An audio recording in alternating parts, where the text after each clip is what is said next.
Why did you think hiding the death toll was a good idea? Well, that's quite an extraordinary allegation to make. I don't believe me or collectively the government did cover up the death toll. Lefty tossers! There was accusations made by the Labour Party and a few others Yes, from the Conservative but Party. with respect, the Labour Party is opposition to Her Majesty's government, so of course they try to play cheap party political games to try and will themselves into power. But was lying about the death toll a plan to get people vaccinated? Well, I've saw these allegations, as I just said.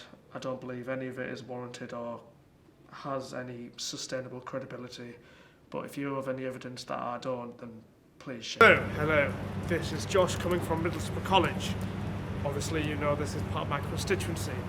Today I wanted to quickly talk about recycling. If you take a look here, all of these plastic, we need to massively reduce plastic consumption. In the last 10 years, we've increased pollution in the sea levels with plastic alone by 33%, which might not seem a big jump, but it is to the aquatic species.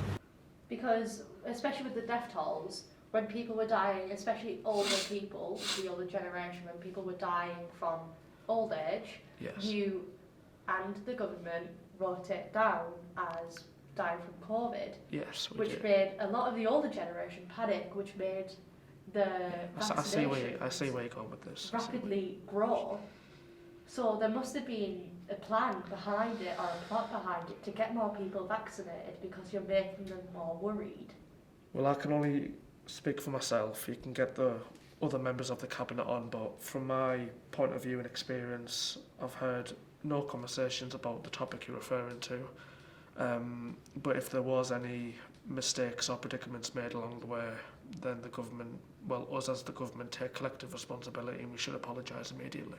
And especially with you being in the government, you Yes. should be following the rules that you've set. Yes. So, what did you attend that business meeting in December last year?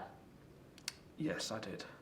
I've had a great conversation with the Chief Whips and the Prime Minister himself, and I'm going to be stripped of my parliamentary membership for my constituency, which I've served for 42 years, and I'm going to be stripped of my Chief Whip title.